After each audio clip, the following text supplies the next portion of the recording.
Hello dear all. See, I'm with my new video with the new concept of trigonometry.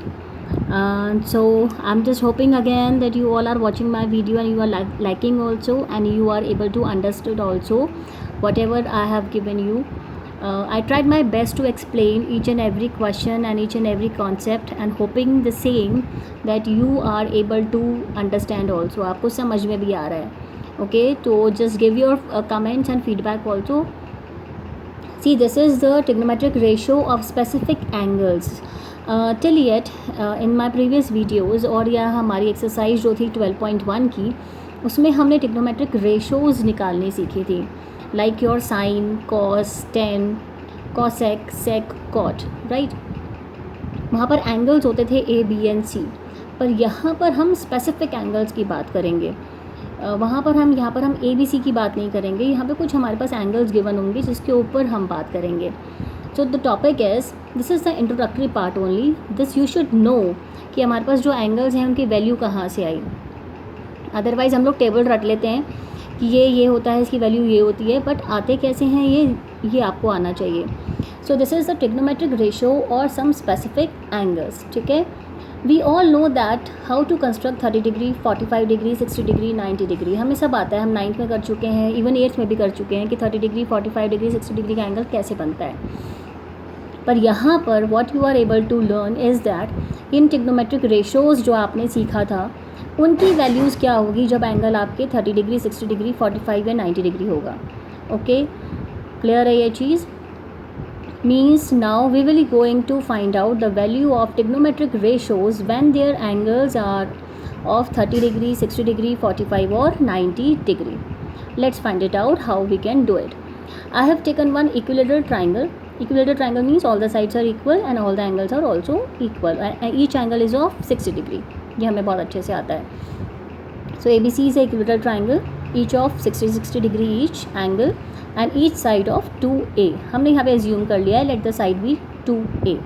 ठीक है. तो यहाँ से आपने एक perpendicular ड्रॉ किया एक वर्टेक्स से a से on the side BC and let it meets at T. तो ये आपका 90 डिग्री हो गया. ऑब्वियसली क्योंकि इक्विलेटरल ट्राइंगल है तो इसका जो आपका परपेंडिकुलर होगा वो BC को बाइसेक्ट करेगा. It means A and A, BD and DC are of a centimetre. Okay. Now अब ध्यान से देखेंगे आप, हम इसमें क्या करने वाले हैं. अब हम सबसे पहले ट्रायंगल ले लेते हैं ADC. आप कोई सा भी ले सकते हो, आप ADB भी ले सकते हो. I have taken ADC. अब सबसे पहले हम साइन 60 की वैल्यू निकालने की कोशिश करेंगे. ये हाफ ट्रायंगल मैंने यहाँ दोबारा से ड्रॉ कर दिया है ADC. ये आपका 60 डिग्री है, तो ऑब्वियसली ये भी आपका 60 था, तो ये हाफ हाफ में डिवाइड हो गया, तो 30 डिग्री आपका एंगल A हो गया. ठीक है. This is A, this is 2A. आपने जो साइड लिया था इक्विलेटरल ट्रायंगल का, और हमने यहाँ से जो AD है ये पाइथागोरस थ्योरम से निकाल लिया है. दिस इज़ AD की जो लेंथ है that we have find it out with the help of Pythagoras theorem. AD square is equals to AC square minus DC square. तो आपके पास AD आ जाएगा √3A square, that is √3A. Fine. Now come to sine 60 degree. अब देखो 60 degree में means angle C की हम बात कर रहे हैं, जो कि मेरा ये बेस वाली साइड हो गई. तो ये बेस हो गया and this is perpendicular, this is hypotenuse. Clear है ये चीज़. अब हम यहाँ C की बात नहीं कर रहे हैं, 60 डिग्री की बात कर रहे हैं. सो इट विल बी P/H. ठीक है. P क्या है आपका AD और H क्या है आपका DC. So it will be √3A/2A.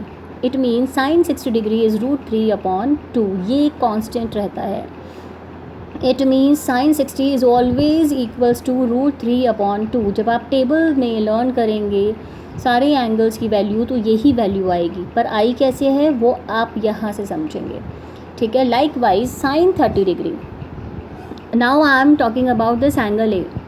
ठीक है. ध्यान से देखेंगे एंगल A. अगर आपने मेरी प्रीवियस वीडियोस देखी होंगी तो उसमें मैंने आपको बहुत अच्छे से समझाया है कि जिस हम एंगल की बात करते हैं वो वाली जो साइड है वो बेस बन जाती है और उस एंगल की अपोजिट साइड परपेंडिकुलर बन जाती है. Now I am talking about angle A, that is 30 degree की हम बात कर रहे हैं. 30 डिग्री अपोजिट साइड कौन सी है? DC. तो ये क्या बन गया आपका perpendicular. This will become base and this will become hypotenuse. That is P/H. तो यहाँ पे P क्या है आपका DC और H will remain same AC, A/2A. तो साइन 30 डिग्री कितना आ गया आपका 1/2. This will also remains constant. It means sign 30 कितना हो गया 1/2. साइन 60 कितना हो गया √3/2. लाइकवाइज जब आपने साइन 30 डिग्री निकाल लिया है तो आप कॉस 30 भी निकाल सकते हो, पी की जगह बी कर दीजिए, बी अपॉन एच, और इसी तरह से आप कॉस 60 डिग्री भी निकाल सकते हैं, ठीक है। और जब आपके पास कॉस 60 और कॉस 30 आ जाएगा तो आप tan 30 और tan 60 भी निकाल सकते हैं। तो I think you are able to understand कि ये 30 डिग्री ये 60 डिग्री की वैल्यूज़ कहाँ से आई हैं। Fine, so this video is basically based on from where these values are coming out. अच्छा, जो मेरी नेक्स्ट वीडियो होगी that will be on 45 degree. हम 45 डिग्री के ऊपर कोशिश करेंगे उसकी वैल्यू निकालने के लिए। तो you should must watch my next video also. So keep watching and keep subscribing and share with your friends so that they will also able to understand. जितना knowledge आप बांटते हैं उतना आपके पास ज़्यादा आता है. This you should remember. तो अपने फ्रेंड्स के साथ भी शेयर करिए, ठीक है, खुद भी समझिए और उनको भी समझाने की कोशिश करिए. So practice a lot. That will keeps you always on tight and makes you confident. Have a good day. Bye bye.